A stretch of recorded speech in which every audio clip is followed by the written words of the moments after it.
just for audio testing purposes. Yeah, okay, I can see you coming up on the audio there, and I'm sure that if you're not audible, then somebody will let us know. We should fucking get somebody in here, like a fucking buffer or something. Like, where's Spliff? Is Spliff online right now? He is. He's at least on in Legends. He's in a versus match right now as we speak. Is he? Tell him to go into fucking go into the chat and make sure that we're doing stuff and you can hear us. Let's see. Okay, so like basically goblins I think are pretty self-explanatory for the most part because we all fucking hate them, and the most common obviously is going to be scout goblins. Just kind of laying out the framework of what we're going to be talking about here today. So Yeah, so the in second in our series of like talking about decks, how to build them, play against them. Yeah, and I still have to fucking post the fucking codes for those battle mage decks. Fucking horrible. I'm gonna go to hell for that. Well, you haven't Um, forgotten, so that's at least better than yeah, fair enough. So like this is fucking it's 52 because I was kind of tinkering with it earlier.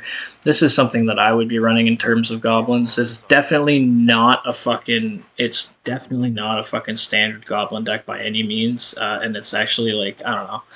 I wouldn't say that it's less cancerous or more cancerous than the regular Goblin deck that you'd probably see on the ladder, but it's definitely really fucking strong. And some sort of iteration of this deck, give or take, is a deck that I've actually taken to about fucking 37 wins or in a row or something crazy like that. It was, Hold on just a second it there, was. bro. You expect me to believe that you're gonna play a version of a deck that's not standard? Oh yeah, I know, and it's so fucking Get on out of town with that. so crazy. But yeah, so this is like what I would play in terms of goblins. It's actually a pretty fun little fucking deck. So yeah, this is something that like I actually you'll hear us mention this guy on stream or on fucking podcast or whatever you want to call it often enough that it's he won't be a stranger to you This is the guys. first time someone can actually hear you on stream. Yeah, Or us for some reason. I guess so. But anyway, this deck was inspired by somebody that actually used to play. He used to be a very good. Well, he still is like a very good Legends player. He just doesn't play anymore. But his name is Mr. Death, Oh, my and boy, Mr. he, Death. he was actually the one that inspired me to make this deck because it like he was running a very similar one on the ladder and it was crushing people. And I was like, sick, I gotta make myself one. And I made myself one, and it's a little different. I actually have his original code handy Very too. nice. So I could probably pop that up here in a second and show you We guys must live on. the little differences and stuff like that. But like for the most part, Mr. Death was a very creative deck builder, and actually, I would probably attribute a good fair amount of like my whimsical creativity to Mr. Death himself. So just a little hats off to Mr. Death there, because I do kind of have He the was pretty same. impressive. Yeah, he is a really good guy. I do kind of attribute like my a lot of my whimsical, weird, fucking deck building habits and stuff like that to stuff that he used to do, and we used to actually chat about deck building and stuff like that a lot. But that's kind of like an aside. But you'll hear us mention Mr. Death like throughout the entire series, and just know that Mr. Death is a very good player, and he's a very like he was the kind of guy that like kind of pushed the boundaries and stepped outside of the normal circle and did his own little thing, fucking marched to the beat of his own drum kind of deal. So if you ever hear us mention like, oh, this is kind of like a Mr. Death thing, it's like, expect it to be a little bit off kilter and not necessarily what you would normally see in the meta. So yes, this is a very Mr. Death inspired fucking goblin crab assassin deck that I really like to play when I'm kind of a little upset with the ladder, and I think that everybody needs to pay. I will whip this deck out, and I will beat the fucking piss out of whoever I'm playing against. I mean, I'm not going to say this deck will win every game ever, like whatever. It obviously does have its Nobody weaknesses, says but it will. for what it is and what basically the cost of it, I guess even just kind of looking at it, like actually, yeah, no, it is actually kind of expensive, I guess, if you kind of look at it like that. But for what it is, So goblins, as a creature type, have been around, from the beginning of the From the very beginning, I think Skirmisher is actually a core But card. right, but that in their current form, they were never as good until I think it was the Oblivion expansion or maybe the one before it, where some cards got added that were goblins or that had synergy with the deck that took it over the edge and made it like an S tier meta So none of those deck. cards are actually in. Actually, no, that's not true. Bloody Hand Chef is part of Right, the that's one of the ones. part of the big fucking expansion that he's talking about. But the big one that comes to my head, and the one that you'll see on the ladder, and the one that literally like it cripples. It's the reason Scout Goblins is actually popular, and it's the reason why it's the most popular Goblin deck that you'll see on the ladder. And it's Three Feather War Three Chief. Feather Warchief, yeah. Yeah, Three If you Feather. combine that with Shearpoint Dragon, it's Yeah, you get to play a creature for 3 magicka that can get buffed by Skirmisher, so you're really not losing that much tempo, but it's like a javelin that sticks to the board and then can get buffed by another creature that has the same type. Like it will.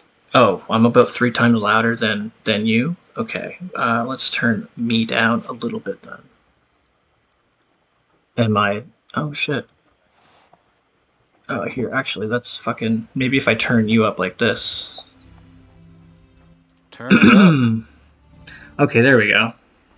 I can hear you a little more. And I'm actually going to turn the fucking music down for the game because it is a little fucking in my grill. Get out of my grill.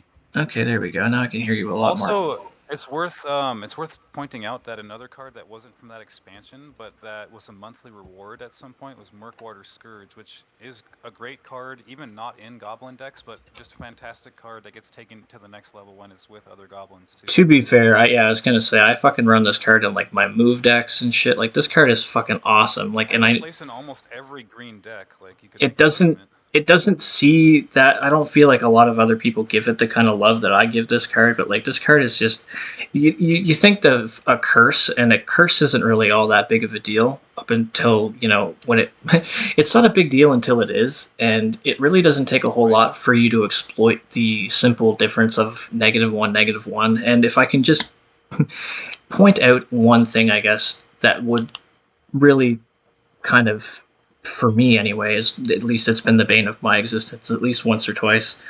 Um, Breton Conjurer is a 1/1 creature, let's just say.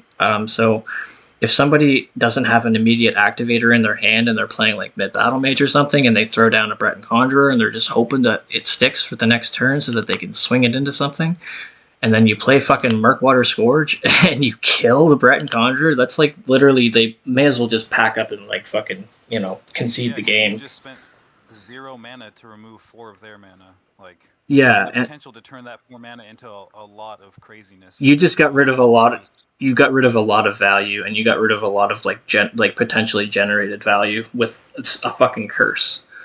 Yeah, Um, 0 mana. it curse also opens up a lot of trades for other cards, and Yes. obviously if you're running like Sheer Point Dragon, which you would be in most cases that you are running Murkwater Yeah, Scourge, you are Goblins running always Sheer force Point. that. Yeah. Then instead of the curse being -1 -1, it's -2 -2, which is a huge fucking deal, right?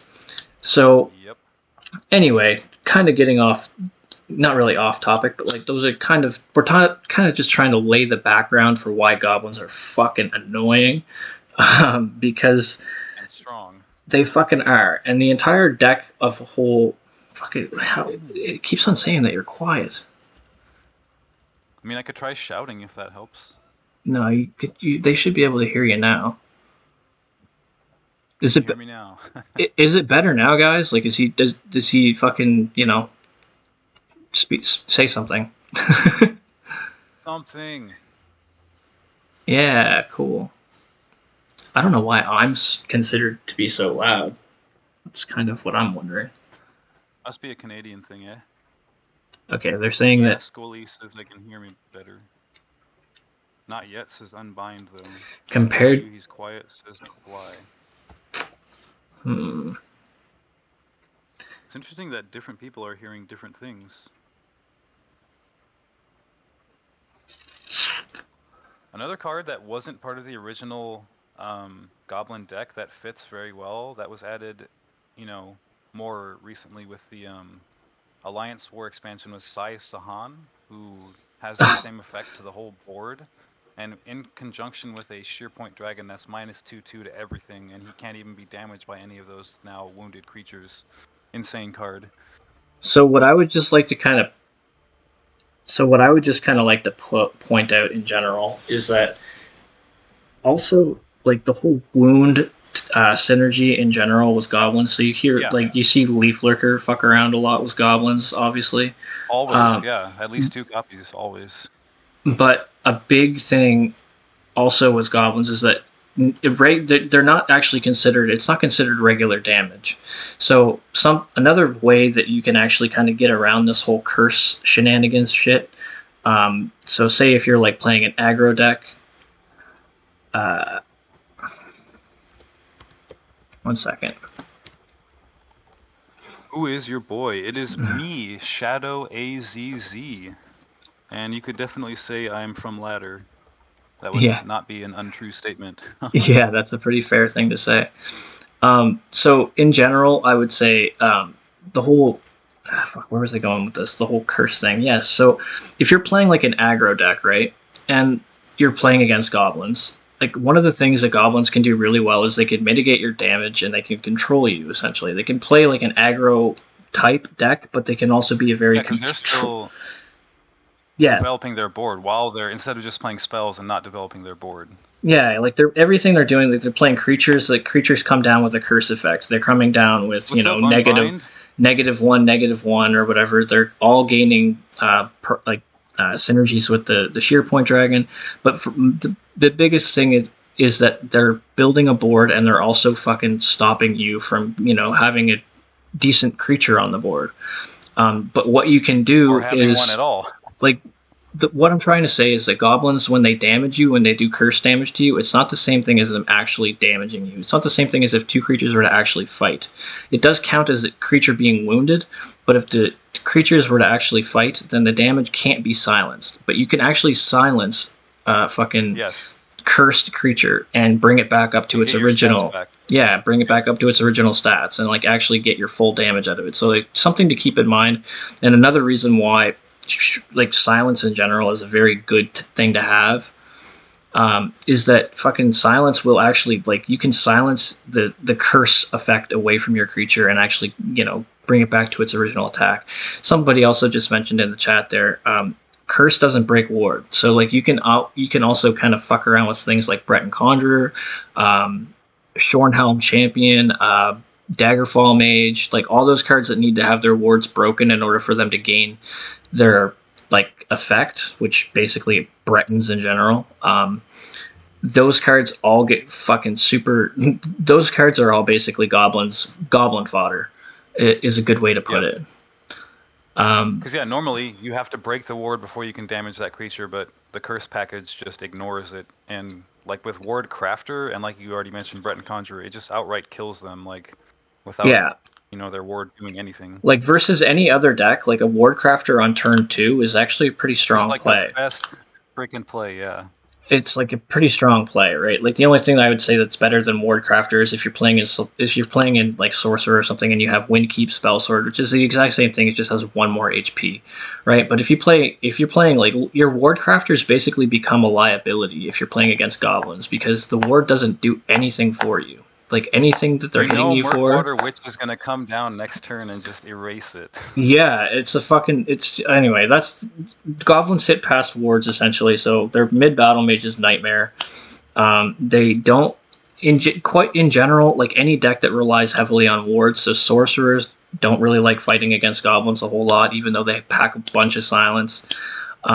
Just goblins are a fucking nasty deck to fight against because it all boils down to this. Whenever they play a card, it's coming down with a curse. It's not negating, but it's mitigating or it's reducing a creature that you have on your side of the field, usually to either dead state or a non-attacking state, for the most part, or it's straight up deleting it. Like fucking Three Feather War Chief or Leaf Lurker or what have you, and they get mad value out of this. Like, you don't have to spend any mana really. Like, all the clears and removals and goblins are very, very cheap, and they're usually accompanied with a fucking creature coming down at the same time. So they're gaining mad tempo on you, and it's just, that's why goblins are fucking hated, guys.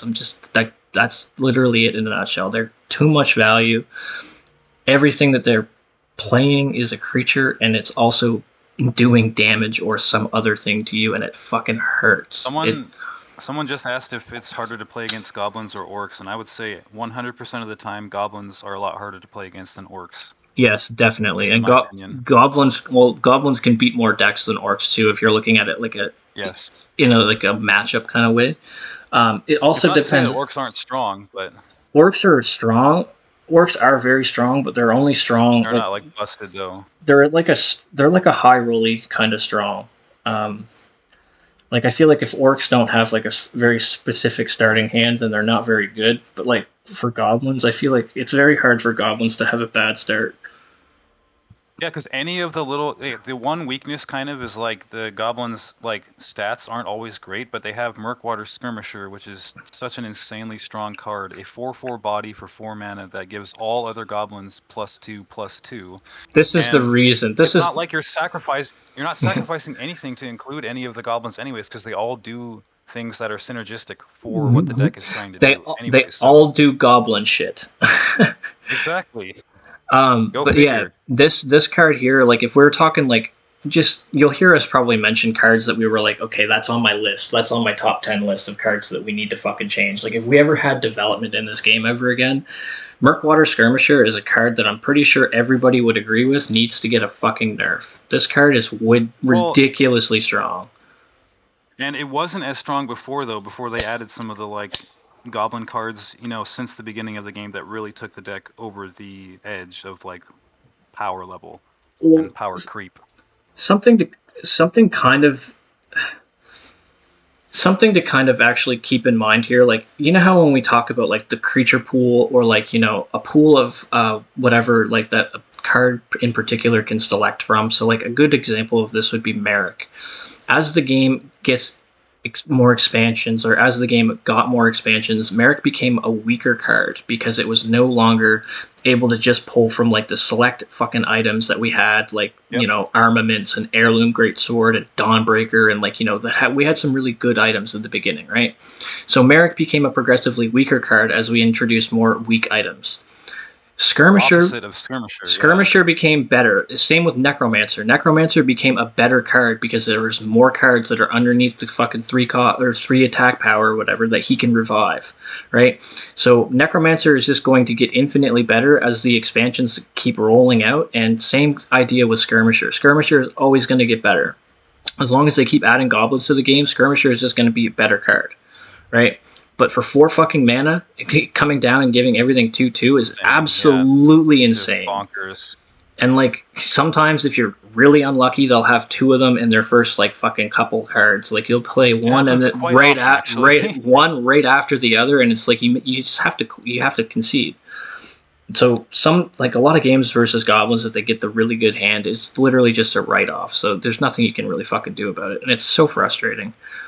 But anyway, I think we have to talk about pretty much any goblin deck is Mournhold Trader, because it almost erases the kind of what's a good way of putting it? Like, so the gambit to play that card normally. The drawback from playing Mournhold Trader is that you give them a 2/1 guard, right?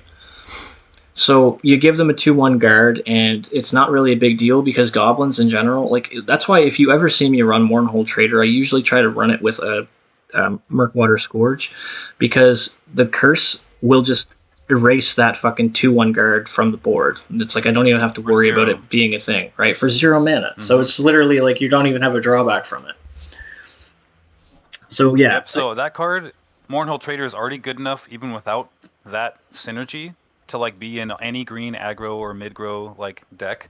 But it really has a place in goblins, unfortunately, for people that run into people playing goblins, because it almost takes away that kind of like drawback, like you said.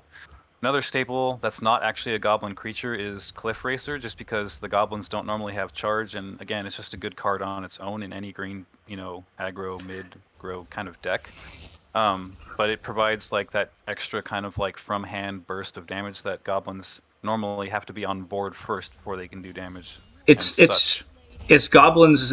It's the goblins' uh, answer for Lightning Bolt, not having any if they're not in blue. reach. Yeah, like not Yeah. having any reach really. So yeah, in Scout Goblins, your reach is your Cliff Racer.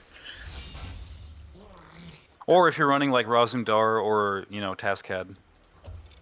Yeah, but I mean those are all relatively expensive cards to be playing, right? True. But if you're playing Most something like people aren't going to be running goblins in like assassin like you and some other people do.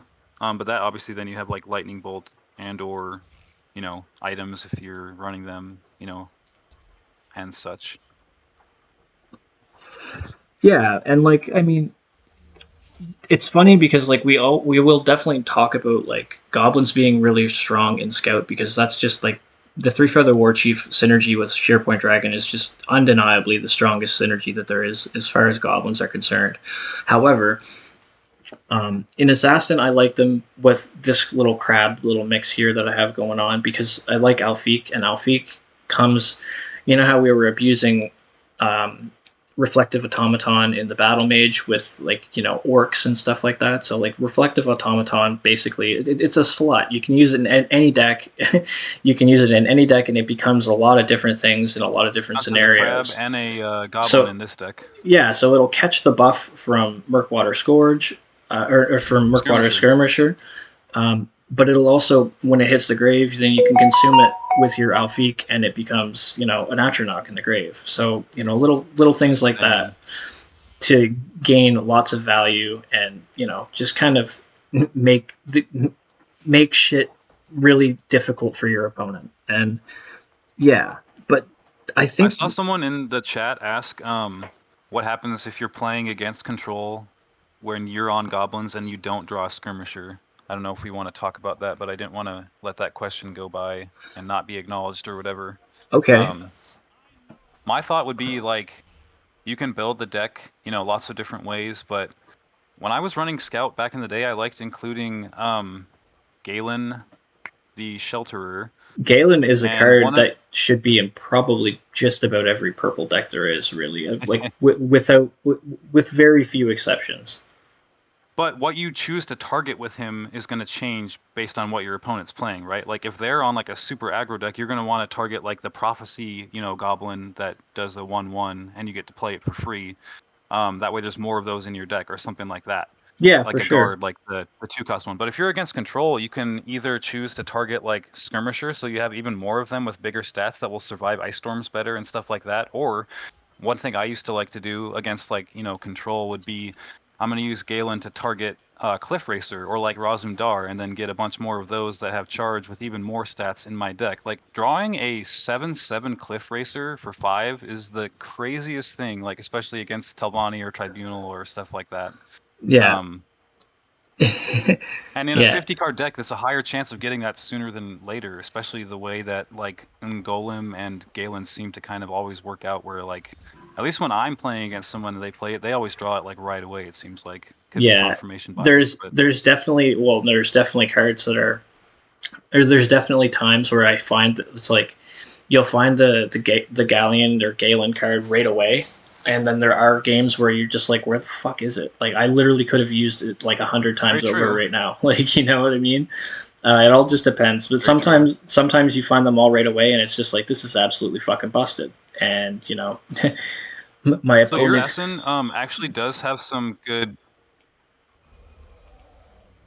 your assassin has some good card draw options with things like discerning thief. Mudcrab Merchant, and then Discerning Thief and stuff like that. But the Scout does not have as many as that, even though it has powerful removal synergy. So one option would be to put in like a copy of Wild's Incarnate, because you're usually going to be ahead with how efficient early on goblins are. You could even run 2 of them, and or just run 1 and Galen it.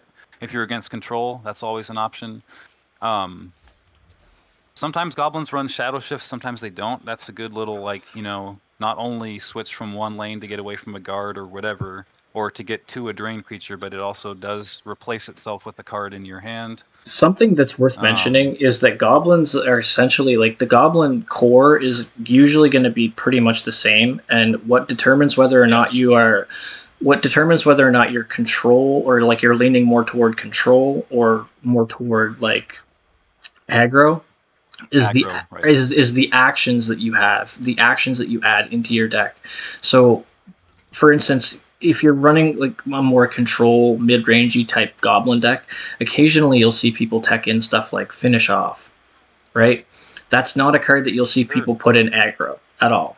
In aggro, you just stick to Leaf Lurker. Leaf Lurker is your removal, or if you're in Scout Goblins, you also have the 3 Feather War Chief that just deletes There's shit also off the the board. Daedra. There's also the Daedra that's 7 Yes, mana in yes, purple that is just nutty. Moves a that's whole lane like with sheer that's point. that's more of a control kind of card, like I was Yep. saying. Zivkin Banelord. It's the purple Yep. 1/7 Daedra that comes down. Also, you'll see it kind of occasionally mixed in with like Necromancer. If they're running more of like a Necromancer, Sure. like mid-rangey kind of build, then yeah, definitely they'll be fucking running shit like that all day. Oh, corner couple gambler is another source of draw that I didn't mention, and you could even potentially This card is in Galen that. this card is in every Goblin deck that Yep. I've ever seen, ever pretty much. So yeah, Gambler will always be there. It's basically like a cornerstone. The only other thing I can really think of at the moment off the top of the old noggin as far as how to play against control when you're goblins, because that is like somewhat of a weaker matchup that goblins has than against like aggro and mid, which goblins can essentially control, but you can't really control like a control deck when you're on goblins per se, depending on what kind it is. But I would be careful of like breaking their runes too early and fast, even though you might feel pressure to do so. Like if you can wait and use a skirmisher to buff up your whole board to make it like survive Ice Storm, instead of like giving them a chance to hit prophecies and stuff, or letting their creatures stick on the board instead of trading, especially when you're playing against control, it could be a lot better option than just like face racing like 0 to 60 as fast as you can and kind of running out of steam, especially if you're hitting prophecies and stuff like that. Yeah, like I mean, the way it is, like when you're playing against control, something that's really worth mentioning in general, and this goes for any deck and any draw that you have. If you're playing against control, you need to think about it like this: you don't want to the whole "don't break a rune for 1 mana" thing. I do it sometimes by accident and shit like that. Like it happens to the best of us, but like for the most part, like those rules are pretty much rules throughout the entire like game. You don't want to be breaking runes for 1 mana and giving them cards for like pretty much nothing. Little things like that. Like the same thing goes for control. Even if you're playing as aggro, you don't want to just go breaking runes for no reason. Like if you're giving them card advantage for nothing, then you're gonna pay for it in the long run. Unless you literally have the game like the next turn, you're gonna get fucked over, right? And you're gonna basically be fucking yourself over, and it's not a good feeling. Trust me, I've been there plenty of times. To pivot to like how should you play, or what are tips or strategies to play against goblins, your opponent actually just played Mute, which is a fantastic card against goblins, along with other silence cards. Not only can you silence their gigantic, gargantuan like chef that has become like a 10/10 from a 2/2 for all the curse effects, but you can also silence, like you mentioned earlier, like one of your own creatures that has been cursed and get its stats back to make a trade or to finish them off or whatever. Definitely, yeah. So consider, if you're struggling against like goblin decks a lot on the ladder, like you're always losing to them, which is fair. I mean, it's a really strong deck. Consider running more silence cards that have area of effect damage, like Cradle Crush, Giant, Ice Storm, Fingers of the Mountain, Dawn's Wrath can all be effective tools to wipe, a bunch of goblins out before they get buffed up and start, just ending you. That's the big thing, is that you guys need to make if you're running into goblins and you find that it's a big issue that goblins are kind of giving you a hard time. In general, something to look out for is just make early trades. Like, Yes. goblins are a big reason why in Battle Mage I opt to run Firebolt over Crown Quartermaster, because Crown Quartermaster is not going to fucking do anything against goblins, but Firebolt will fucking take them out right off the bat, so long as they don't have any buffs. Even more than like normal token decks, you don't want to let those creatures stick around because they're gonna play skirmisher. They're all gonna get buffed up 2/2, and they'll just be able to one turn or 2 turn kill you like without anything that you can do about it. Yeah, it's very similar idea to playing against Dwemer. If you're ever playing against Dwemer, it's cool that Yeah, when Halls comes down or whatever. Yeah, exactly. Like when Halls comes down, like that's when like shit hits the fan. So like you want to try to make sure that you kill all those fucking creatures before Halls comes down. Otherwise, you're gonna fucking pay for it in the end. And that's just the God's honest truth. Like, you be proactive in your trades and don't fucking wait until the last minute. Otherwise, you're gonna realize at the last minute that you're gonna get fucked, and it's just nothing you can do about it. You had your chance to make the trades and play the game, and you didn't make the trades and play the game, and then you got fucked over. And no one else to blame but yourself. as the easiest way I can really put it is, try to just be proactive against these decks as much as you possibly can. I understand that it's not always a possibility, and it's not always, Yeah, sometimes you're just gonna lose to goblins. There's nothing you can do about it, but yeah, it is what it is. Like, it's not unbeatable. Yeah. We talked about Assassin, which you're playing, and then Scout. A couple other ones you'll see not as often, but they're still, I've seen them before. Obviously Archer has Monk is Monk and very fucking strong. Monk has a really strong goblin set because you have cards like Harmony and fucking all that shit. But Cloud Rest. Cloud Rest, Harmony, you never see it, but what's it called? Shrine Guardian. Oh my goodness, yeah, that's probably more of like a mid-troll version, but still, I think that's the like more cool Chad version, honestly, of goblins these days is like Monk, if you're gonna, be one of those people that plays goblins, but the Chad version of goblins. Exactly, the Giga Chad goblin version. Something I never thought I'd hear anybody ever say. Oh man, and then you can run a cool card like Anasi, or like, I don't know, Dawnbreaker. Dawnbreaker. That you normally would never see. That you'd normally never see. I'm about to fucking lose this game, so I'll just concede. Fucking Hrothgar coming down, getting all the value. That's so rough. Thought? Honestly, I've been seeing a lot of Hrothgar on the ladder lately. I don't know what it is. I don't know if there's like somebody's like watching. It's so crazy to build a deck around like one card though that you may or may not draw like ever. It's in a session. The craziest part about it is that he was playing it in 3 colors. That too. Like you see it more. I don't think one of them was blue, where you can use Laneth to find it or whatever. No, but you can get around it with like Treasure Map and fucking Ruin Archaeologist and stuff like that. True. Or like Camel to mill for it. I'll build a Scout Goblin deck and I'll play a game with it on the ladder just because. But this is actually a deck that I don't play on the ladder because I think it's a little too strong, and also because it's a very very like fucking monotonous deck. Once you learn how to play it, it's like every fucking game with goblins is pretty well the same, dude. It's the same. Yeah. Oh my goodness. But I play mean, like 3 or 4 goblins to remove everything they put out, and then buff with Skirm. Then you just win, or like you top deck a Cliff Racer. Is Gloom Lurker. So that's like that's the 2-cost 3/1 Falmer card, right? That gives a creature cover. You can definitely make like a really, really good mono green deck, either for ladder or for one of these events that's like the mono event or different events where it only has certain cards available, and like incorporate goblins. And I don't see why you couldn't put something like that in there. So the best if we're just kind of straying off the topic here and kind of talking about mono green in general, I actually like the idea of talking about mono decks and like just as a whole.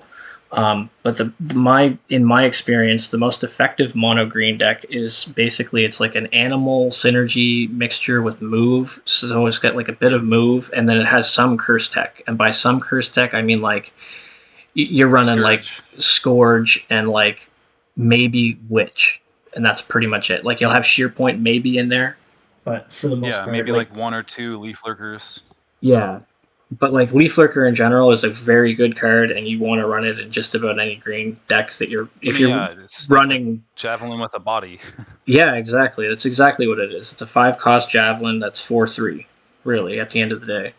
The And thing like, just has to be hurt already, which is easy enough to do. yeah, it's like I fucking I talk to Fluffy about a lot of shit when I'm playing the game in general. But like for instance, like Fluffy doesn't have the same hate for Alien Guardian that I seem to have, which I find kind of funny. But like also the reason why is because the guy runs like fucking he. I think he's primarily a green player for the most part, and the guy runs fucking three leaf lurkers in just about every fucking one of his decks. So like, of course he's not gonna fucking care about fucking alien guardians because he's fucking packing three fucking leaf lurkers. You know what I mean? And it's Yeah, just it's not a funny. problem for him. Yeah, it's funny because like I recently like well not recently but this was like back when I was like kind of hard on the Dagoth there for a while. Um, it's leaf lurker in general is if you run three of them like there's a lot of shit that you really don't have to worry about anymore. You know what I mean? It, Yep. they can play like a giant body, like, oh, fucking, they played their Lava Atronach or whatever. They played Mighty Conjuring. And you're like, that's fine. Mighty Conjuring is cool and all, but like, I have this fucking curse in my hand and I'll just kill it with Leaf Lurker next turn. It's not a big deal. And even if you don't draw Leaf Lurker, if you're running the Scout version, it doesn't matter because you probably then have Three Feather War Chief also, which goes with a curse to end something huge, no matter if it has ward or not. Like, Yeah, no, Three Feather is like, you'll see here when I actually play a couple of games here. Three Feather War Chief is just so like absurdly busted with this deck in general. It's just absolutely insane to think about it. Because for the person who asked about Gloomlurker, though, it is a prophecy, which is one of the things about the normal Goblin decks that everyone kind of copied and played on the ladder for a long time, and still some of them still do and have never gotten off the deck. But it is a prophecy. Goblins normally doesn't run very many prophecies, but that's at least one positive if you were to run Gloomlurker. Goblins, sometimes you do yeah, want cover. yeah, goblins in general don't really run prophecies and like as a But they whole. don't need it because they're just going So to be ahead, against a lot of other things that normally you can't really, like, just not run defensive cards against. Like, let's say Prophecy Battle Mage. Like, a lot of creatures in that deck that have, like, 1 health, it's just going to get eaten alive by a deck like Goblins. And you don't need Prophecies against their aggressiveness, necessarily. yeah, like Greystone Ravager, fucking Afflicted Aeolate, Yep. like all those cards get fucking smoked by goblins. So it's not even like Also, fun. It's not even funny. Green Pact Ambusher. Yeah, Green Pact Ambusher is another good card that also gets fucking absolutely destroyed by goblins.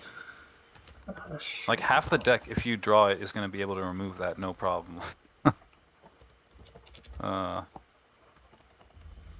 one this goblin we haven't mentioned yet that has some synergy is Murkwater Guide. So you can draw an extra curse another from Scourge, or from just drawing one raw, or from another the one that witch that gives you one every turn. another one that we never really see though. Not that we don't see it. Rather, we see it a lot.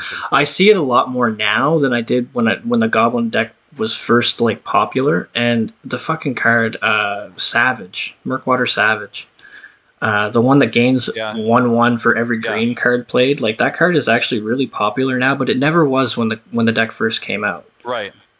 I don't know why. I mean, that fits more in like a mono green deck. It's just one of those. It's a really big target for like silence or removal when it gets big, I guess. Yeah, I mean, but the entire Goblin deck in general is fucking like it's Sorcerer's negation fodder if you're really gonna play that card. Nice pun. If you're gonna play that card, we're talking about a card game. Oh, good one. I know. I'm so fucking Another good. really interesting Goblin card is Goblin Skulk, because most people would think to use it to draw curses for 0, but you can also use it to draw either a Murkwater Goblin, or if you're running Scout, you could use it to draw Suppress, to have like a free silence card that you don't even have to draw normally. You can just find it with Skulk. And I know in your Assassin you've probably used it to find like Trusty Sword or Lesser Ward, because I've done that before also. Trusty Sword. Yeah, buddy. Trusty Sword's where it's at. Skulk is a card that you will see in other decks besides like Goblins, whereas that's not true of every Goblin card. Because like let's say in Halalu you can find some 0-cost creatures that will get buffed up and whatnot with Skulk instead of like a curse or a silence action. So if you want to actually just Even touch, Empire. if you just want to touch on the Goblin aggro archer for a second there, I'm gonna look up a picture in my phone here because I actually have it saved. For Archer? No, for the Scout version that I'm playing, because I actually only play this deck for the what's the fucking event where they have a bunch of keywords and shit. It's like, I don't know. Oh, the lane and the field lane turns into like, I don't know, the bonfire lane or something. No, but it's like that. But it's like basically it doubles down on a really shitty mechanic, and basically everybody has an inherent Mundus Stone in the field lane, and it sucks. And it's like the invade. Oh, invade is awful in that. Yeah. Invade. Yeah. Anyway, I played this Goblin deck in that event, and pretty much specifically only ever in that event. And it's funny because Matt actually was the one that made this deck. Good old Ring Diffie. Yeah, good old Matty boy.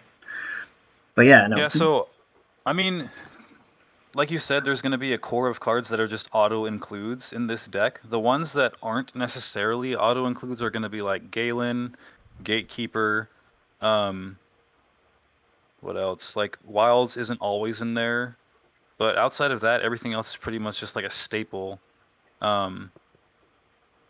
Saran Pawnbroker isn't a goblin, but it does have synergy with Murkwater Guide, so that's kind of cool. You can get crazy cards from that sometimes, but you can also get crappy ones. I mean, yeah, it looks like a pretty standard Goblin Scout.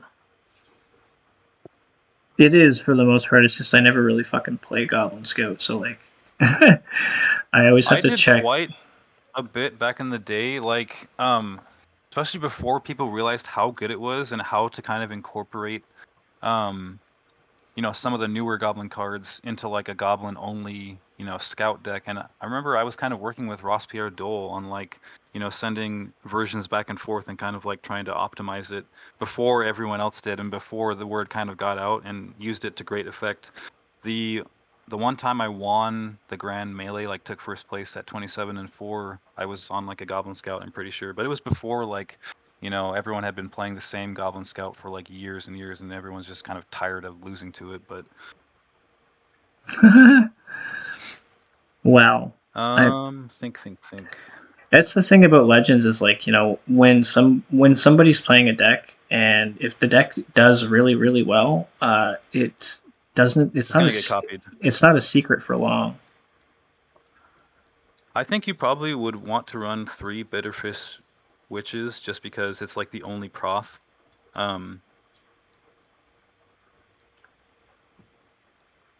I can't see if you have any of the 1 cost, which is actually a really, really good 1-drop. I do. I have 2 of them.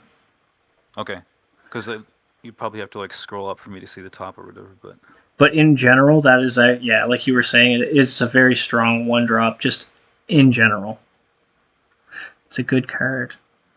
I mean, yeah, that looks, just looking at what you have right there, you would win a lot of games on ladder without having to put in a lot of effort. Yeah, and like, you know, the only thing you really have to worry about is like the order in which you play cards, which is pretty much the entire fucking what's the word for it? It's basically the entire Legends in a nutshell. Is pretty much like, you know, play your cards in the right order and target the right stuff, and that's how you play the game. Well, and when you're piloting goblins, sometimes, not every matchup, but some matchups, you do have to be very conscious of conserving your resources. Like, if you're against a greedy or powerful late game deck and you aren't able to finish them quick, like, there's going to be a lot of opportunities to like play a curse that's in your hand and then like a Leaf Lurker. But if you had saved it for like when they eventually throw down, let's say, you know, Dark Seducer or like Night Talon Lord or something, Yeah. you know, just that's gonna, you have to sometimes tell yourself, no, I'm not going to play this right now, even though it would be a great tempo swing and like really get me ahead. If it won't for sure like give you lethal the next turn or something, like unavoidably, then you may want to consider what else they could have in hand a few turns down the road that you may be like, oh man, I wish I had saved that, you know, finish off for this turn or whatever. Yeah, no, that's the thing. Is like playing your cards optimally is just as big of a thing in Goblins as it is in just about any other deck. But like, you know, you don't want to. you don't want to just willy-nilly throw your cards down, especially when they have like the ability to just like delete shit off the board, like goblins, like you're like, leaf lurker and stuff like that. You usually want to save those for your big targets, your big ticket items, Things if that you will beat will. you if you don't have an answer for them, right? Like, Yeah, exactly. Like you want to get rid of that shit like right away, I think 100% someone all was the just time. asking about Nimble Ally and if that has a place in Goblins in the chat or whatever. You definitely see, You will see it often enough. yeah, you do see people running that. Yeah, Nimble Again, it's Ally. kind of another card that fits in like a mono green version or whatever, but I mean, it's just a great card overall. And there's already a lot of green in Goblins anyways, like it's mostly green to begin with, so. Yeah, no, Nimble Ally is definitely a card that you will see in Goblins quite often. Um, and it's because most of like the entire deck, pretty much, except for like, well, what is it? Like I'm at 43 right now, but the actual fucking the actual deck I'm looking at is fucking at it's 44. But 44 is like a fair, like that's a really good number as far as cards that as That far are going to as proc it. as far as your allegiance goes, like as your alliance or whatever it is you want to call it. I think it's called allegiance. Um, yeah, your allegiance is really good. Basically, anything 40 and above is fantastic as far as allegiance is going. Because it's like, what, 75 is 40, I think? Yeah, 75% is 40, and 75% is usually quite good for any ally. Um, I've yesterday in the event I was running 32 blues and Cunning Ally, and would you believe it? It didn't miss once. That's lucky. It's ridiculous because I can run 47 fucking blues and have the ally fucking miss. So like, yeah, it was just fucking super weird. It was just. I want to go back to a question someone asked earlier, like what can you do against control, especially if you don't draw a skirmisher when you're piloting goblins. And so now that we're talking about how to build it, one card you could include to kind of tech against control is the Gray Fox. I think you could definitely make a case for including. I actually just popped Gray Fox into this because Gray Fox is such a fucking. Honestly, this card is just. This card is so fucking good, man. Like to me, this is literally Green's Abner. Exactly. Like this card, if you're playing a green deck and you don't have Gray Fox in it, ask yourself why, and ask yourself if it can go in there, because the answer is probably yes, it can go in that deck. And then slap yourself across the face and put it in there. Yeah, no, seriously, like this card is so fucking good, man. Like it doesn't matter what card you're fucking playing or what deck you're playing against, like you will be able to take whatever you want from wherever, like from their graveyard, pop it in your hand and fucking use it against them and basically tell them to go fuck themselves. Like Telvanni could be playing some stupid ass card that you hate. If you can kill it, and put it in the graveyard, and there you go. Then you like can taking their win condition and adding it to what you've already got going on. Well, like I play it in Ox just as an example, but like I play it in Ox, and the reason I play it in Ox is because I will very often just steal something so stupid like a fucking tree minder or something like that because I don't have access to fucking ramp in Assassin. But if I can snag a tree minder and then just like Night to Remember it like once or twice, it's like, okay, now I gain 3 mana. Ulfix Uprising or whatever. Yeah, it's like now I play fucking 3. Now I have +3 mana, like ramp, that I would not normally have, and that's going to be a huge deal when the late game comes around, if the late game comes around and I wasn't able to get my combo, right? It'll help me get my combo earlier, like this little shit like that, but that's all basically available to me via the Gray Fox. So, like, yeah, seriously, guys, if you guys are playing any green deck, like, just look at the deck and be like, okay, is this, like, literally face race aggro? Like if the answer is yes, then you probably still want to put Gray Fox in your deck. Like fucking Snake top end, yeah. Snake is running fucking Gray Fox in his Burn Assassin, for instance.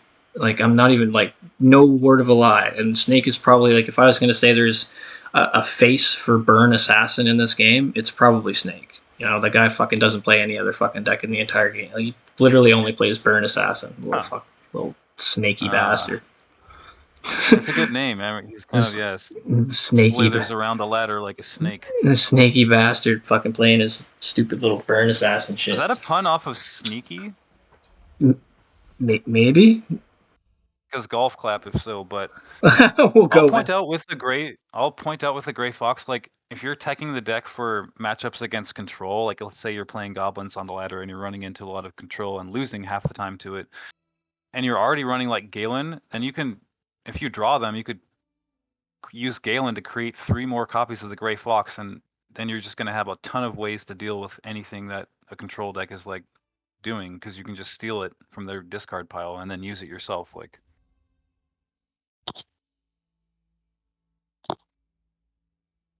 So you're against a guild sworn that's pretty high ranked, probably just on some kind of like, mid range. I'm assuming. Hope it's not invade, but Speak, citizen. that is actually a deck that is not too bad against goblins because it runs a lot of prophecies, as we just saw their first 2 cards be. And if goblins are hitting their face, like they're gonna get some free cards. But that's not necessarily the problem that will beat goblins, because they can just kind of wait until they remove all their prophecy cards before really making a big push. It's more that they're going to be running stuff like Fingers or Cradle Crush or Unstoppable Rage that will eat up a lot of the smaller goblins. Wouldn't you say?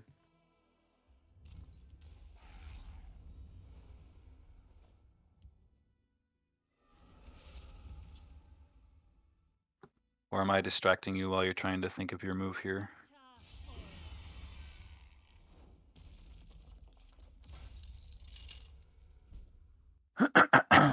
Oh, sorry, I had myself muted for a second. Oh, nice. Yeah, no, my bad. Basically, the cards that you were just mentioning there, like Cradle Crush and shit like that, you don't really see Cradle Crush in Invade, but you do see stuff Well, I like didn't realize it was invade, to be honest. you do I see thought stuff maybe like it was like mid GS or something, but you do see stuff like Fingers of the Mountain and shit like that in Invade now. Like they're starting to kind of catch on. Like, oh yeah, these cards are actually good. gross. Well, I mean, how many times can you lose to a card before you're like, okay, maybe I should fucking try playing this card and like see what's going on? I mean, yeah, but I just wish they would do that with other decks than invade. Well, I mean, fair enough. I mean, honestly, play Invade all you want. Just doesn't have to be fucking Guildsworn all the time. You know, fucking play some other fucking kind of Invade. For fuck's Yeah, sakes. that's a start. That's a good starting point, I would say, for sure. Like But for yeah, it. I thought it could be like a mid Guildsworn before I realized it was invade when I was saying those other cards. No, it's all good, man. But either way, just in general, fucking Invade, like, I feel like the thing that really bothered, like, the toxic Invade deck stems from Mage, so if they're not playing Yes. fucking Invade Mage, like, colors, then usually it's not that fucking big of a deal. No. And I don't really have anything against it. But if it is Invade Mage, and it has Mage colors, then it's usually a bit of a fucking issue. Just to kind of fucking touch on that whole thing. This is a classic example of like playing your little goblins and then having the opportunity to buff them all up if you want to. I mean, you have other plays too, but I think that's my best play, to be honest. Because you're not going to guarantee that you're going to be able to hit 3 of them later on necessarily. Yeah, I think he would probably get wise to my tricks and start trading. Only if he wants to win. Well, he's fucking stupid. He's playing Invade, like fucking Guildsworn Invade, so he clearly does want to win at any cost. That's kind of the way I look at it. 29 legend on ladder also. Yeah, but he's not very good. And I say that because I played against the guy earlier and he was fucking doing some really dumb shit. Like it just goes to show you how strong Invade is. If especially get that high ranked. Especially against me though, like he was doing some really dumb shit. Like I feel like it was just an elaborate like type of bad manners play like that he was trying to do, but he was like doing really dumb shit, like leaving me alive at like 3 HP, and it's like I'm not the kind of fucking guy you want to be leaving alive at 3 HP at the end game, man. Like I will make that comeback. And then the next game stuff that you run. The next game that I fucking played against, so I was actually on Ox and I was making a comeback, and I just didn't have enough space on the board. My board was full and I couldn't fucking use the fucking neophyte to bring back the bat, and he had me within bolt range, and I was like, all right, well, now's the time, I guess, and I swung at him and fucking bolt saved him. fucking he hit the second bolt. Oh no. Yeah, like the second rune too. I was like, fucking really? Come on, man. Like out of all the fucking 60 cards or whatever the fuck you got in your deck, like you're gonna hit the fucking That's bolt. lame. Yeah, it was pretty lame. It was Lame. it was quite lame. Lethal, I don't eh? want to keep harping on the same thing over and over, but to add one more kind of thing to the person in your chat that was asking, like, if you don't draw a skirmisher against Ho- control, like, Holy what can you really fuck. do? Go ahead. One card I've never ran in Goblins, but I have seen other people run is Fresh Start. I don't really like the card, but some people have No, it's definitely ran that. not a good card to run in Goblins, I don't think. Unless you're looking to run like more of like If a you're doing the mid-range. control, if you're doing like the mid-troll version where you're running some of those purple cards that are like more expensive, I could see it maybe. Like I said, I've never ran it, but I have seen people run it before. Yeah, it's like I said And earlier, it's against like control, like it could kind of work out for you, but against aggro, it's going to be horrible to have in your hand. Like, yeah, but it's like what I said earlier. Goblins as a whole, they're gonna have the same core cards in the deck. The only thing yep, that'll make the difference of whether the deck is the only thing that'll make the difference whether the deck is aggro or not will be the actions that you see in the deck. right, like debilitate or something Yeah, crazy.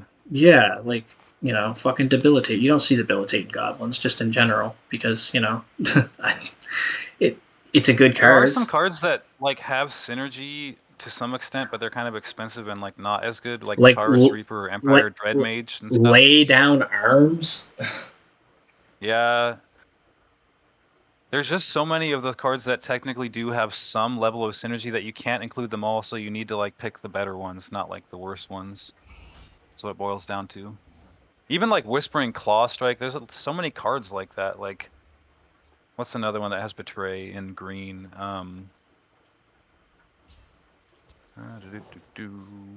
Drain blood. Drain Blood. Yep, that's the one I was thinking of. So again, like you could fill a 75 card deck with all these different kind of cards, but not all of them are created equal. And this list has been distilled down to like the best version of it over the course of years and years, and like people are running the best version because it's the best. And oh yeah, Malefic Wreath also. That card is So is trash. Unbind. No, I've gotten into like a fucking not like a debate or anything, but like I keep on seeing this one guy that like fucking he's like, here's my goblin list on Facebook, and it's like And he includes that. every time, and I'm like, bro, that card is so fucking bad. Like I can't even begin to describe like, how bad it is. But like this guy also doesn't listen to me when I talk. I tell him not to run fucking workshop, and he's fucking playing workshop. So it's like he just doesn't listen. So Oh man, it is what it is, man. that's a bummer. Some people just don't listen, and it is what Dude, it why do is. people not talk about that card when they talk about how busted Invade is? I've Sigil, lost more sigil keeper or fucking keeper, gatekeeper, keeper of gates. Gatekeeper, Keeper of Gates. They When I do. lose to Invade, it's often to something like that more than to some of the other culprits. Yeah, Unbind, there is a Facebook group for Legends, and people are definitely on there and, talking about different stuff, including posting their decks.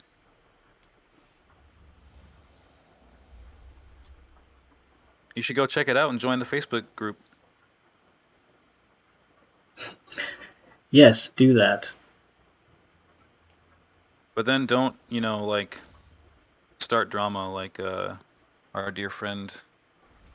Well, I don't know who No, started it, actually. I just remember you telling me there was just a little bit of drama with, was it yourself and Insane T or something on there? no, he posted a list or something, and I was just like, fucking. He posted his number one like on day like one or something like that, and I was like, it doesn't count if you played workshop. Just being a dick, just me being an asshole. At the end of the day, is what it really was.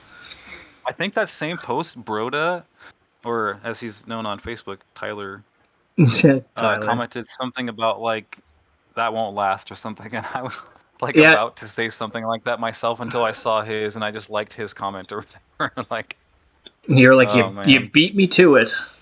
he did, yeah. Yeah, like no, it Good stuff. definitely won't last. Yeah, that's just the way she be. Still an accomplishment, but I'll never Yeah. knock someone for trying, even if they could have This had it, but they is didn't listen to people. this is definitely fucking rough because he's probably got another invasion party in hand. Just I know he has 2 in the grave, but he's probably got another one in hand anyway. Because why not? Yeah, because why not? That just seems to be my luck in general. No, it's not just you when it comes to invade, man. I don't want to wind myself up about what invade does to me. Does get But you I in do all know get you it's in all illegal in the most of the feels. US, all 50 states down here. Straight up war crimes.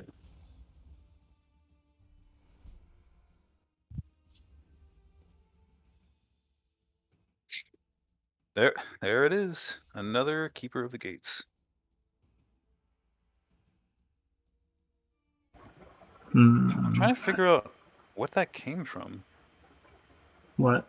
Because I haven't been paying enough attention. How does he have another one with 8/8? What did I miss? He rallied it because this fucking creature has like 100 keywords. Remember? Oh, it's a mini Dagoth like invade always gets. Yeah, I think the only thing this When guy are they didn't gonna? roll was ward. I think ward was probably the only keyword it didn't get. When are they gonna bring back that alt art, by the way, for suppress? Because I don't have it in my current collection and I want it. I don't know. Ask CVH. I was just gonna say, ask our mutual friend, Mr. Christian Van Hoos, to do something about that. Because obviously you're his like spokesperson in the community now. Is that a thing? Yeah, I guess kind of is a thing, eh? I mean, you basically said it was a thing, so. Well, it seemed to be a thing that one time that I talked to him and Well, yeah, for all was like, intents and purposes, it was that one time. yeah.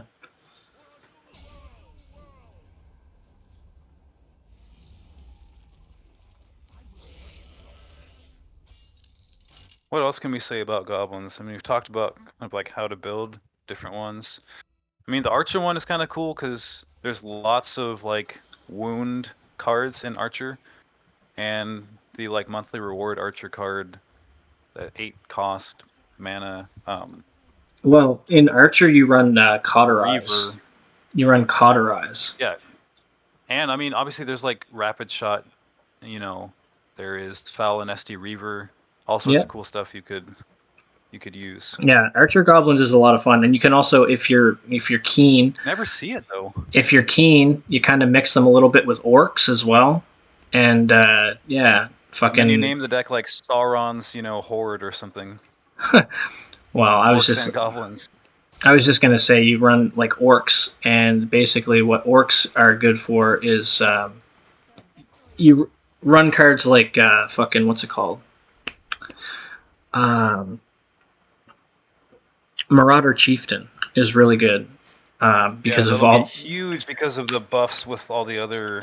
Yeah, like Chef gets buffed on its own, but then if you play Skirm when you have that on the board is wild. So it's funny, like we just spent all this time talking about how good goblins are and shit like that, and like, whatever. Fucking and you can't win a game with. I just lost 2 games in a row, but it's like I fucking playing against this dumbass shit, like. Well, no, it's kind of good to illustrate that the deck is not invincible because people can get intimidated by it when they match it because it's really strong, but it's not unbeatable. You can beat it. Like, well, a lot of the thing is or a lot of like what I find regularly is like I know it's not really part of the episode, but I'm gonna play a fucking game with my battle mage. But a thing, just something to mention in general is that like oftentimes when you feel that you're against goblins and you're like this is such a stupid fucking matchup, goblins are so overpowered, it's because you're playing against a deck that goblins are going to do generally quite well against anyway. Like if I'm playing battle mage against goblins, you better bet I'm going to think the fucking goblins are dumb, like because it's basically systematically designed to beat my deck. It does hard counter. It gets value out of everything, and like it makes all my wards useless. And it's like, fuck, man, my deck sucks. Even though my deck is wicked and it kicks ass, like it beats the piss out of like 95% of the other decks. Like the only decks it really suffers against or struggles against are like fucking hard greed, like stupid hard greed if I don't find Garnag or like, my early aggro kind of shit. Or Or like, like an goblins, SOS OTK, burn action-based control. assassin, burn assassin, burn assassin and goblins. It's Fair, like yeah. pretty much the 3 decks that I don't want to fucking play against. Like, or lots and lots of hard removal, like tribunal, stupid shit. Yeah, or again, like SOS OTK. Yeah, I mean, I don't know. I've played against that deck so many times in the past. Like, there was a guy that used to run only that on the ladder, and I actually got a good, like, as much as I hated him for playing the deck, it's like I feel like I got my like lifetime's worth of practice in versus that deck. That's a good point. So it's like I never really have to worry about fighting against it ever again because like I kind of have like my strategies in place for it, and I don't usually lose to it. But later, bud. Take her easy, man. Fucking keep it frosty and stuff, and whatever else is rad and hip that kids say these days. But no, for real, man. Have a good night. Thanks for stopping by. Oh, not the old battery running out on the phone. It's rough. Ye old. Spelled Y-E and then O-L-D-E. Yeah, like fucking ye old pubbery. Ye oldie pubbery. Man. A-Kizzle's coming in. He's like, you're stacked. It's like, yeah, let's fucking hope it means something. Buddy's just doing the fucking point click removal thing. So this is honestly like I feel like it's not really a particular type of deck that does this. I mean, there is definitely a deck that does this, like you were just saying earlier. Stealer of Secrets OTK is a very fucking good example of a deck that does this a lot. But in general, when people are just like, I'm going to make this, and it's literally just a deck and it's like 3 of every fucking removal possible and like that kind of shit. Like, I'm just going to point, click, and remove all your shit. And it's like, fuck, it's so man. uninteractive and like unfun. I don't know how people can. It's like people actually play that shit, and they're like, yeah, this is fun. And it's like, I really don't understand you, but I guess it's not really up to me to understand what it is that makes the game fun for you. Well, I mean, it is fun to win, like objectively, The problem is in like having a mindset that you can only win by playing one broken deck. Like, it's not true. Anyone can win and can learn how to win playing other stuff. You just have to try, and you have to like, put in the effort to either watch a podcast like this or to spectate better players or to, try new things and see what your style is and what your strengths are. Like, I feel like a big thing too is like some people just don't care. Some people really don't care. Like, they're like, I just want to win, and that's it. And that's why you get people that are playing like Invade and Workshop and shit like that. Like, people will play those decks. They're not winning as often as players that do the things I'm talking about are going to win at, though, is the thing. Like, so if that's their goal, they're not achieving their goal. Well, in the long run, I would say no. Unless they literally know life that one deck and only that one deck, and fucking that's all they play, and that's their entire fucking Legends identity, like fucking Moon Amateur Toss 8 or whatever the fuck that guy's name is. Moon Protoss 8. Moon Protoss 8. Amateur Toss, but yes. Oh, I see what you did there. Yeah. Man, I'm slow tonight. Man, you said you were gonna be quick on the stupid jokes and shit tonight. Like, where are you at, homeboy? I mean, I was earlier, but that was like, I don't know, a couple hours ago or something. Yeah, fair enough. But anyway, yeah, like, I definitely agree with what you're saying. For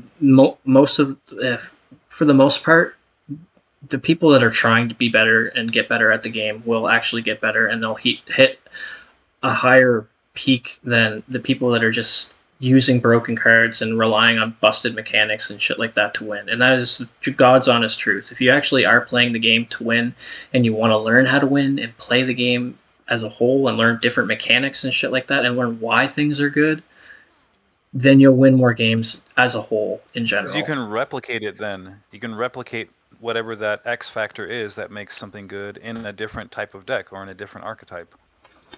Yeah, like you can take, for instance, I don't know, this is just an example, but like the core of this deck is pretty standard. It's like, Breton Conjurer, Rapid Shot, that kind of shit.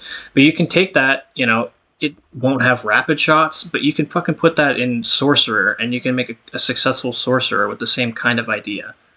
Nice try, streamer. I will play Workshop forever. Yeah, Oh man. I think he's joking, but if he's not, I then hope so. if he's not joking, then we release the hounds. Oh man. Well, and goblins as a deck archetype, in our professional, well, semi-professional opinion, is the kind of deck that, To be fair, I think if there by are all people, means, if there is like a professional like level of like whatever this game is, like I think that we're pretty much there. To be honest, like not to right, fucking suck our own dick or anything, but like just sure. to be fair, Well, like so what I was gonna say is like, goblins is a great thing to like try out, see kind of what makes the deck tick, make your own version of it, but then don't like you were saying, let that become your Legends identity and never stop playing the deck over the course of 3 or 4 years, like people I have literally matched a lot of times over that what big of a span. what I will Play other say, stuff too, like yeah, I've said this before, but like guys, if you're having trouble playing against a deck, play the deck. I mean, I know it sucks and you hate the deck and whatever, but play the fucking deck for a little bit and see what it is about the deck that is good or what makes it good. Because if you find out what makes it good, then you can find out how to beat it. You know? not only that, but when you lose, think about why you lost, and you've said this before too, like I'll give you credit, like, and then try to do to other people on the deck what someone did to you to make you lose, because that's potentially a weakness there or whatever. Yes, definitely, like 100%. I'll go further and say 101%. Yeah, sure. Fine. Ooh, Night Talon Lord is a rough card, but Yeah, Garnog is fantastic. I should have put him down the fucking turn before, but it's hard to. I want to have other cards on the board before I fucking just throw him down. So For sure. At least he can't have Rage. Even if he could, he couldn't play it now, but like, he can't even run red cards, so. I'm just worried about Squish. I hope he doesn't have that.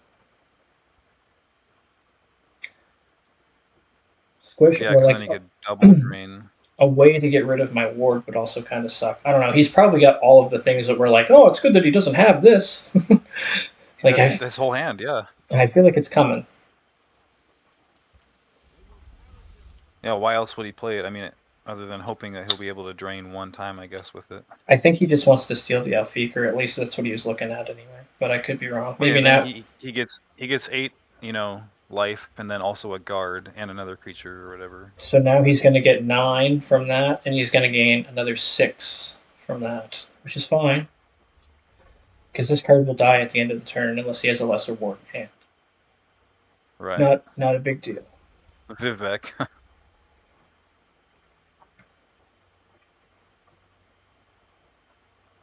So like my big thing is now I have to trade either the archer into the Alfiq that he's going to kill, or I have to do. If he's smart, he'll actually you could break through with Garnog, but yeah, well, that's what I'm going to do, I think. But what I was going to say is, if he was smart, he would have killed the archer, and then use it to break the ward. Yeah, that way he doesn't have to worry about fucking when I trade into his fucking thing. Then yeah. Anyway, he didn't do that, thankfully. So I will count my lucky stars. That's a really interesting top deck right there. It's a good. It's a decent little top deck, I think, for the most part. Yes. So because it gives you more options now on how to remove his Night Talon Lord. I'm probably going to end up playing this in the field lane, to be honest with you. Well, then you should have maybe. I'm going to let him trade. I'm going to let him trade. Oh, okay. So you're not playing it this turn then? No, I'll keep it in my hand. Gotcha. Prime fucking death priest fucking target. Well, don't speak it into existence.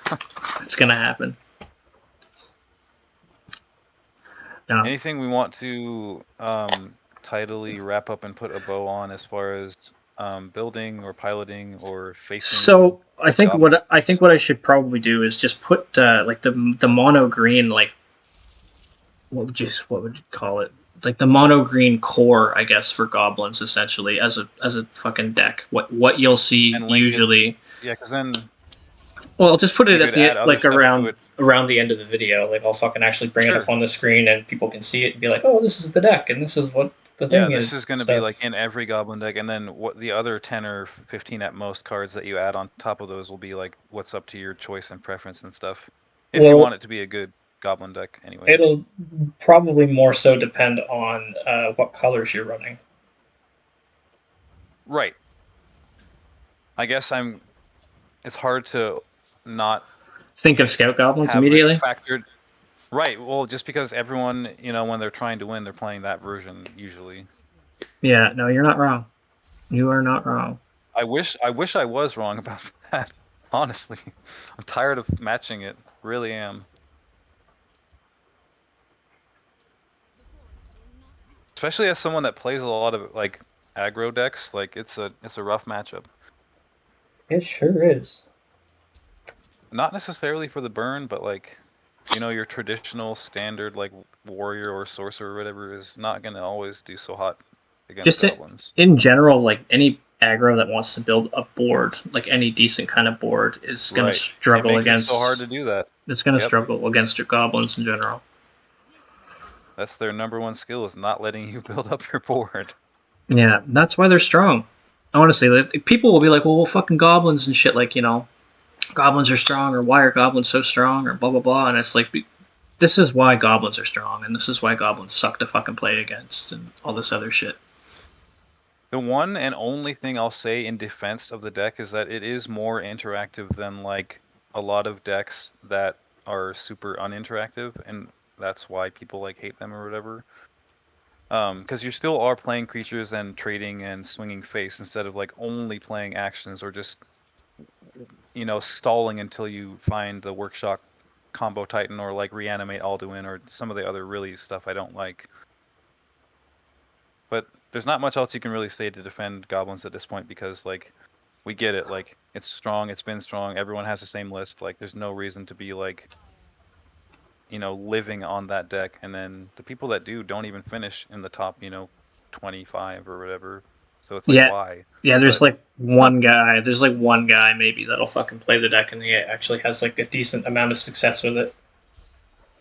we say this all the time, like if you're that good with that deck, you're probably good enough to do that with other decks too, like because it's not the end all be all deck, like it's not invincible, like it's not even the best deck probably, like No, it's just really good. goblins not the best deck now.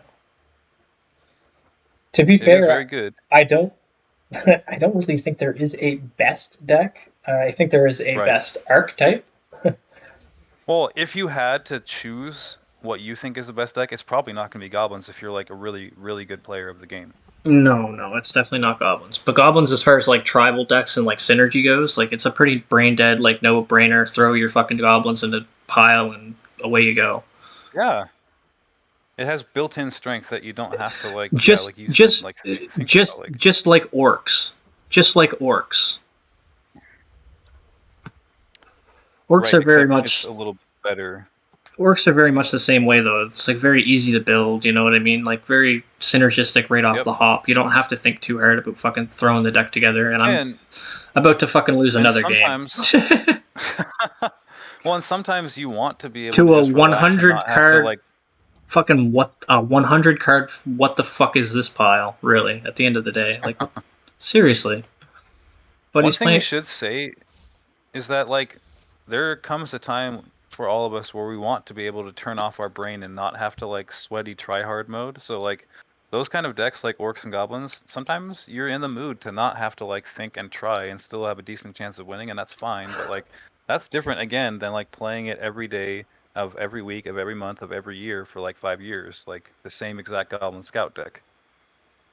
Yeah, because fucking fuck goblins and scout.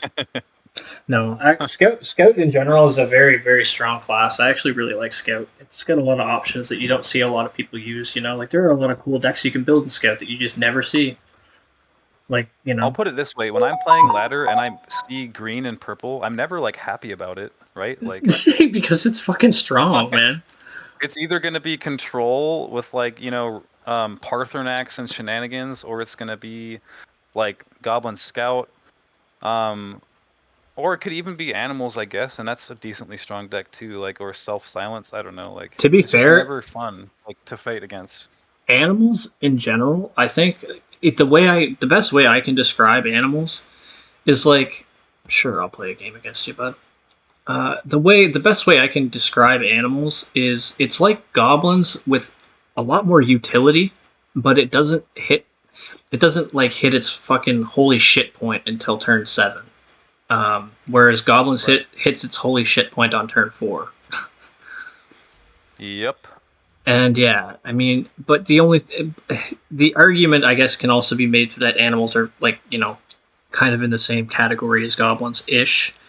Um, Goblins doesn't have a card like Old Salties that'll fucking flood the board with goblins. Um, Whereas Old Salties will flood the fucking half the board with crabs, and crabs are all animals. They all get buffed by Shadow Green Elder.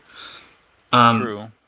I don't know. There are definitely cases to be made about either deck, and I think that in general, goblins are definitely better than animals. But I think that animals are very, very, very fucking strong, and I don't think they get as much play on the ladder As they should. as they should. Yeah, like animals are great. I fucking love animals. Like I have a lot of cool animal decks that I like to play all the time. Like I just That's fucking animal assassin that I fucking made the other day on my alt. I fucking played it for a majority of my climb this month actually, and like some of the games were just like fucking cakewalk, man. Like okay, I don't even need to play salties. I don't even need to play fucking Alfiq or whatever. Like in the assassin yeah. version that I played, it's You like know, they just have to play the strong cards and fucking play them like on curve. So it's like, oh, Jackal, and then next turn Guar Stable Master, and then next turn yep. it's like fucking, oh, now I'm playing a Jackal and a whatever. Or, it's fucking, the deck is strong in general as it You know, is. Juno told me that's his like all-time favorite deck actually. Animals. Yep. That's actually really funny because I've helped him. Well, I've given him a lot of fucking pointers on fucking how to build a good animal deck, and like I feel like he said in the beginning like this, and I know for a fact, but like in the beginning I would say something and he's just like, oh, I don't know, I kind of like it, and it's like, all right, well, you Right. play enough games with it, and I guarantee you'll be like, fuck, that motherfucker was right. He Like was right, yeah. yeah, like he was running like a card that I really don't like in animals that I used to really like in animals is Giant Slaughterfish. Giant Slaughterfish is a cool Oh, card, giant spike, yeah. but it doesn't really work. It doesn't really work as well as you'd want it to. Like I play it in the neutral deck because it's literally a neutral card, and it has synergies within the deck. But Yeah. as a whole, It's one of those that has to stick instead of like getting the instant effect, right? Like, and any card like that is just unreliable. It's not very good. Like somebody was saying, I think it was Source Bandits was saying in chat earlier, like when I was streaming earlier today, he's like, I want to make a good Gravesinger deck, and I'm just thinking to myself, like, that doesn't exist. Like, Gravesinger is a cool card, but like, you'll never fucking be able to build a fucking reliable and good, you'd have to put that great. item on him that makes it not targetable, and then also the item that makes it like not silenceable or whatever. Something crazy like that. Yeah, so you have to run it. You're already like limiting yourself to like having to run it in Warrior. Essentially, is what you're saying. And with like ramp too, kind of like. Yeah, no, Gravesinger is a cool card, but it's not a fucking consistently good card. It's not a card that you can fucking. I'm sure you could find a way to make a deck that's like Well, quasi, pseudo, semi-viable with it. well, the way that you would run Gravesinger would be an Empire. I would like to use, if I was using Gravesinger, I'd use it in Empire to abuse cards like Nixox for one, Guildsworn Honeytongue, because you can actually fucking do some pretty stupid shit with Guildsworn Honeytongue and fucking Gravesinger. Because if you can expertise the card off, if you expertise the card off, then it'll actually trade it off before the card gets put to the bottom of your deck. So when you trade it off to them, it's in their pile, but it still has the effect that it has to go back to the bottom of the deck. So you steal their card, and then their fucking Guildsworn Honeytongue goes back to the bottom of your deck, and it's just like you basically just flip them the bird. Beautiful. Yeah, it's pretty funny. That's glorious. I think it was Brian that actually mentioned that to me, to be honest with you. Of course he did.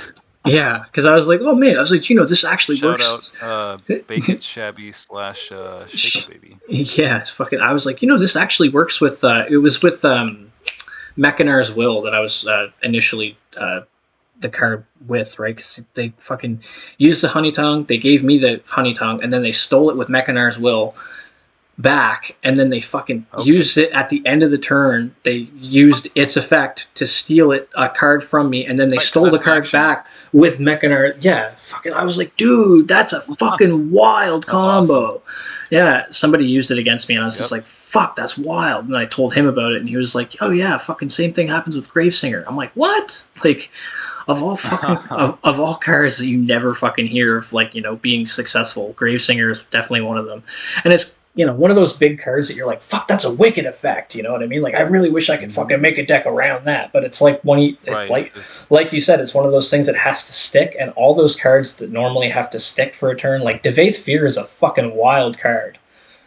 Absolutely. But Devaith Fear almost never ever sticks for an entire turn. Yeah, when we talked about like conserving resources, that's one of those cards you're saving like a silence or a javelin or whatever for, like, in case they play something crazy. That's one of those cards that eats a hard removal. It's like Tharana. Tharana eats a hard removal all day. Yep.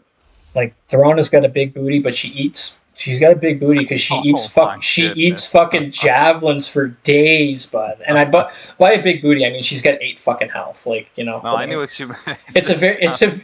It's a very precarious health. Like, her stats are very specific. Like, she can't be killed by Fell the Mighty, she can't be killed by Execute, and she can't be killed by Spirit Knife. Yep. It's weird things that you think about, I guess, if you play the game long enough, and they kind of stand out to you. Like Spirit Knife being the strongest action that's not fucking a fully charged, fully charged fucking. Well, actually, fire. Red Year does more. Yeah, but Red Year it's a very specific special action. But I'm saying, like, the whole. Yeah, it's a unique, and it's the whole board too. Like, not one creature. Yeah, but like, I mean, I'm thinking like the only other single action that does more damage to a card than fucking whatever would be like a card like Dragon's Breath or whatever it's called, Dragon something. Basically, it does more damage for the amount of dragons that you have on the board. Well, hear me out.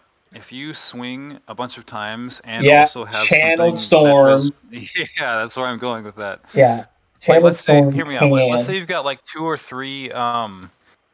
Ravaging Elixirs. Flame Slingers on board or something, and then you play like an Ice Spike and swing with like 8 creatures. And that's going to be one heck of a storm, channeled storm. Take it a step further and put some fucking Ravaging Elixirs in your deck.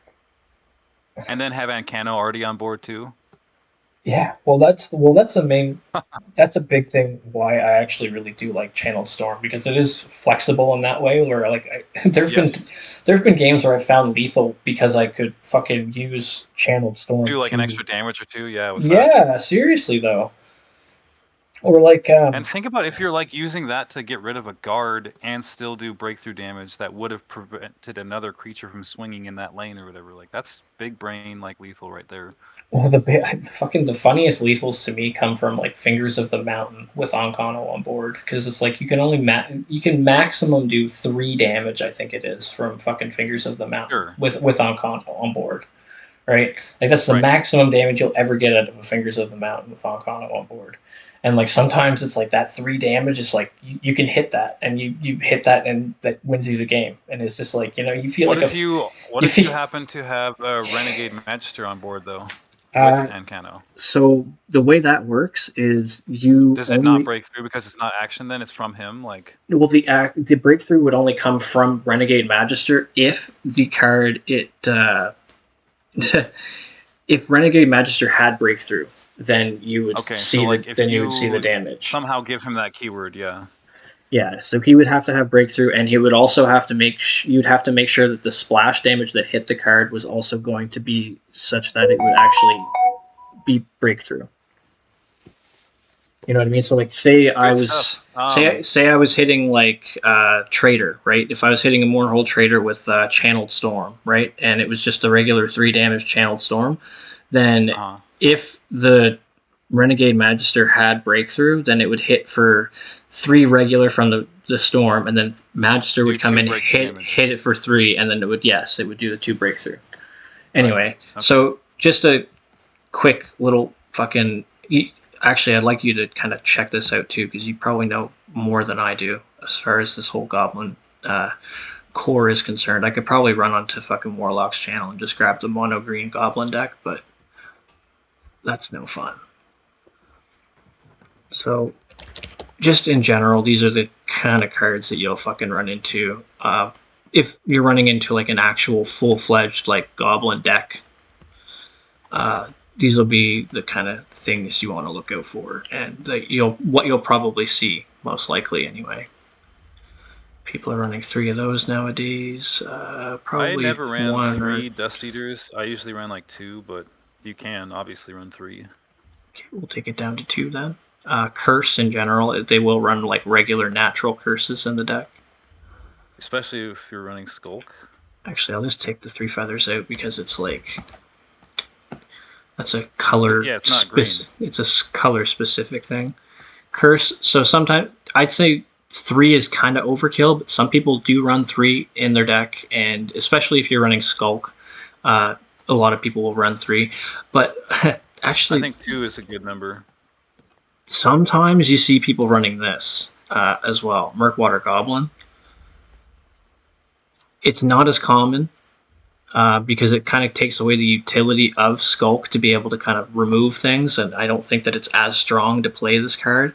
But if your entire idea is to just go for a really early skirmisher and play as fucking nasty of a skirmisher as you can on turn 4, fucking... Basically, you can, especially if you have Guide, like you're drawing 2 of these guys and then you're popping them all down and then you play your skirmisher. It's like you can have a really nice, nasty board on turn, whatever, by the time you drop Scourge or Skirmisher. And fucking, yeah, these guys actually do become a bit of a fucking pain in the ass, really. Not only that, but I didn't usually run Murkwater Savage, but finding extra green creatures to play for free is great with Murkwater Savage on board. Yes, absolutely. That's another thing. Trader, Cliff Racer. You'll run into Cliff Racers, Leaf Lurkers. Yep. Shearpoint Dragon. Yeah. Sai. Sai's a hand for sure. He's just...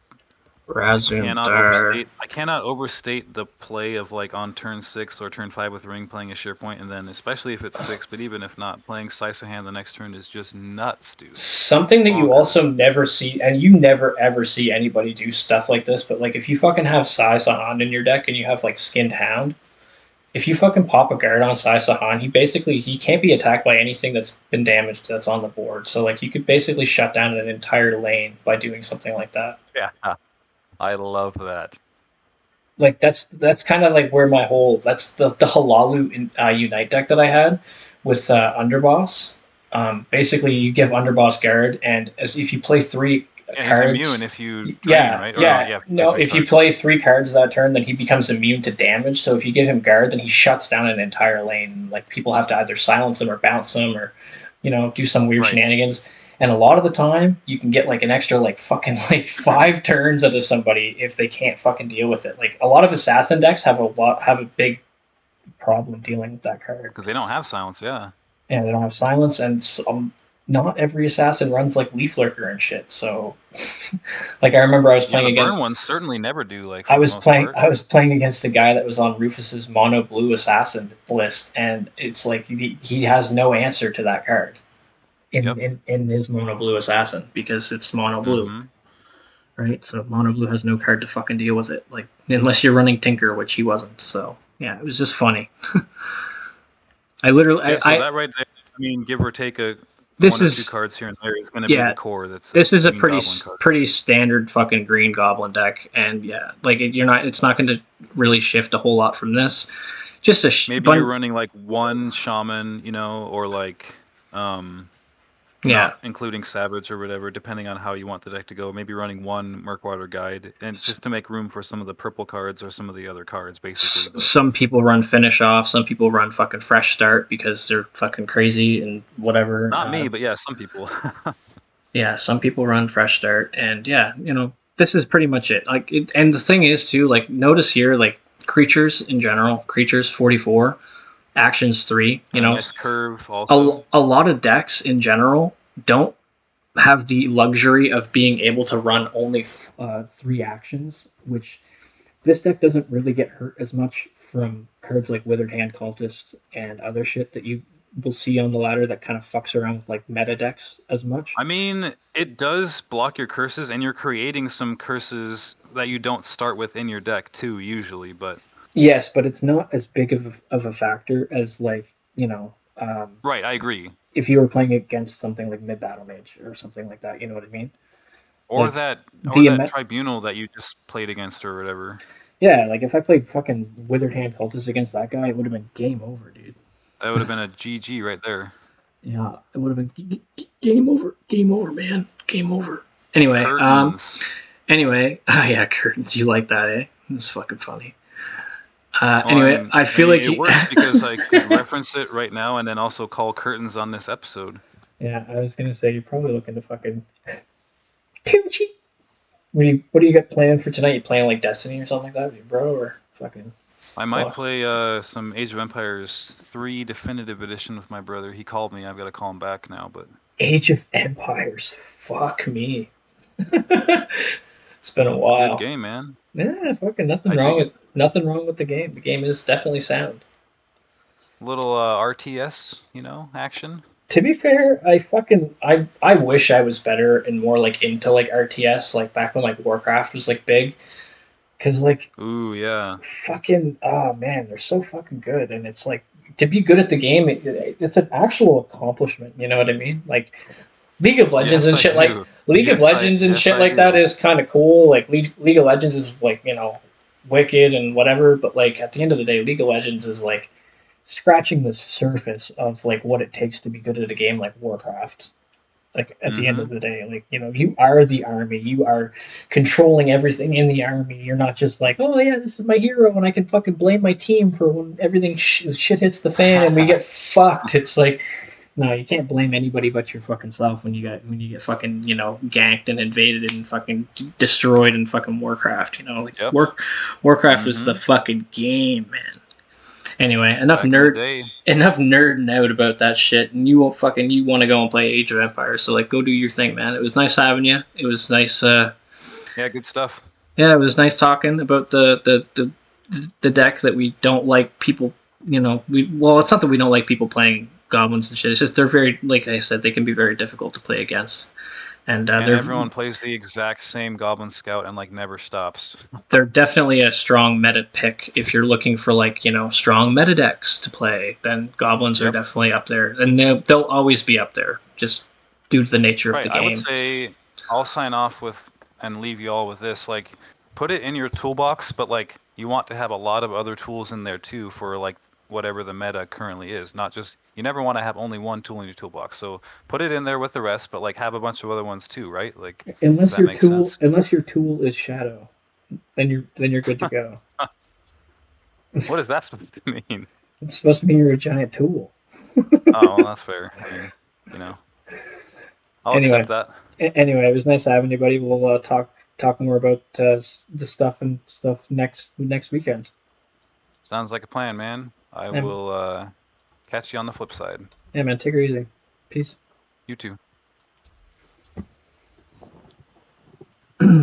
All right, so I'm going to I'm not going to cancel stream. I guess I am kind of cancel the stream.